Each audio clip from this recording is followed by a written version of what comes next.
Saya dipanggil istana, yang ngobrol-ngobrol dengan kakak saya, dia cerita sama saya, Syim, saya baru ditemukan ya, ada anak kecil, bocah namanya Naila. Anak kecil ini gak sampai berapa tahun umurnya, 45 atau berapa. Tinggal bersama dua saudaranya dengan ibunya. Ibunya ditinggal suaminya.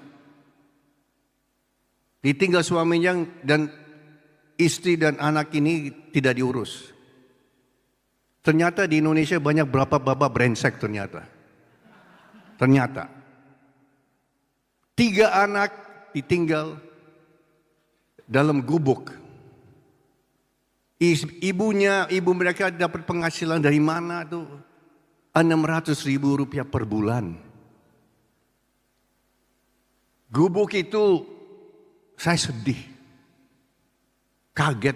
Waktu itu Pak Gus Ipul ya, Menteri Sosial kasih lihat ada paparan. Tapi saya dengar dari Prabowo. So Prabowo bilang, Syim,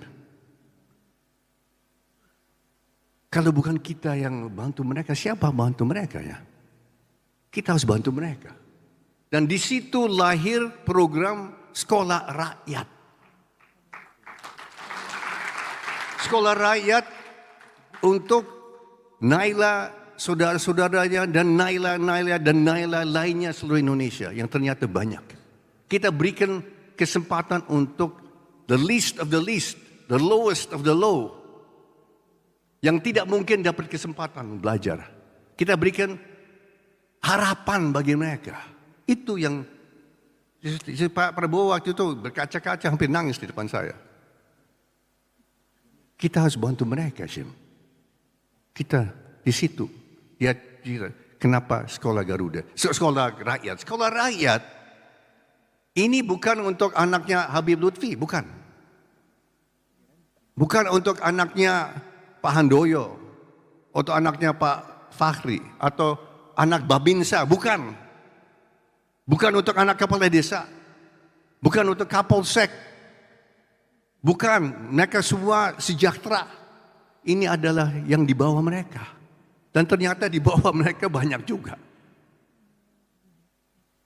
So ini kita berbuatkan, kita merubah nasib jutaan anak-anak.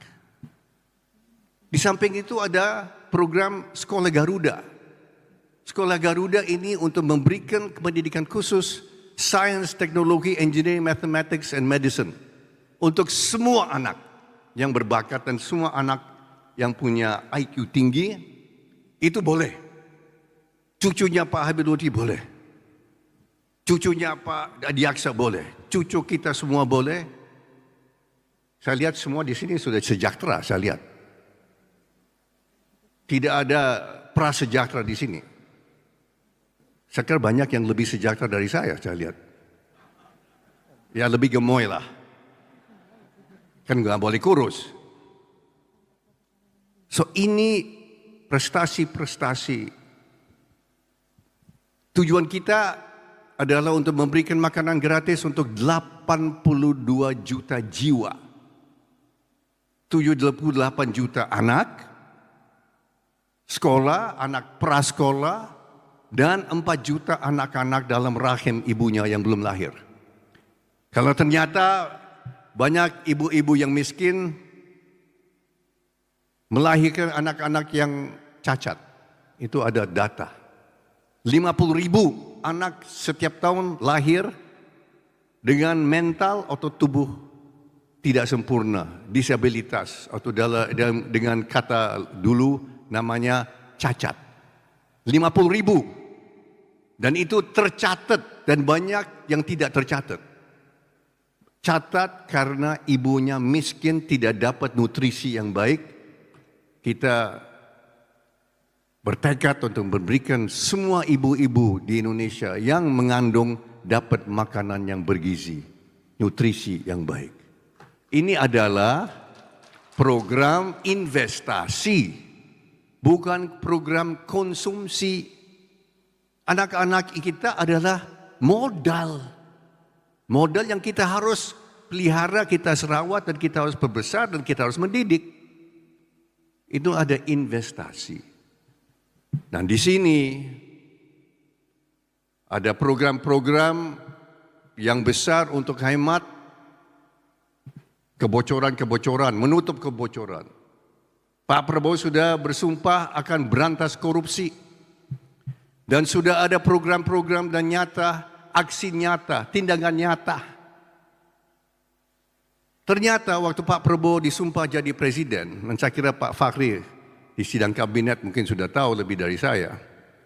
Ternyata dilaporkan bahwa ada 3,7 juta hektar hutan lindung dan taman nasional dirampas, dicuri dari pengusaha-pengusaha nakal dan ditanami 3,7 juta hektar kebun sawit, semua ilegal. Ilegal. Tidak bayar pajak, tidak bayar pajak bangunan dan bumi, tidak bayar retribusi, tidak bayar royalti, tidak bayar apa. Negara dapat nol besar. Dan ini berlangsung bertahun-tahun. Jaksa Agung, Kepala BPKP, dan penegak hukum melapor ke Pak Prabowo. 3,7 juta hektar tanah ilegal yang sudah berlangsung belasan tahun. Saya dengar Pak Fakhri sudah tahu itu. Terus mereka minta petunjuk. Bagaimana Pak? Petunjuk Bapak bagaimana? Pak Prabowo kaget, suruh dikaji lagi. Kalau benar begitu, harus ada tindakan. Dan memang sudah ada tindakan Bapak-bapak, Ibu-ibu. Dan saya bisa laporkan sekarang hari ini, saya dapat kabar dari dia. Sekarang sudah semuanya 3,7 juta hektar sudah dikuasai kembali oleh negara. Dan negara akan dapat pajak, retribusi, penghasilan, semuanya yang hak negara kita akan dapat. Nyata. Janji untuk rakyat Indonesia sudah mulai dipenuhi.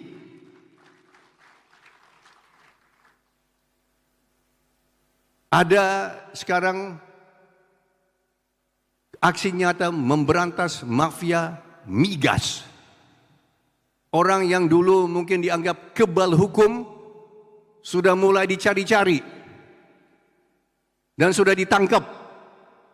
Sudah belasan ditangkap dan saya dengar sudah mulai sidang. Saya kira Pak Mahfud MD yang paling senang nanti. Karena beliau-beliau sudah waktu itu ya.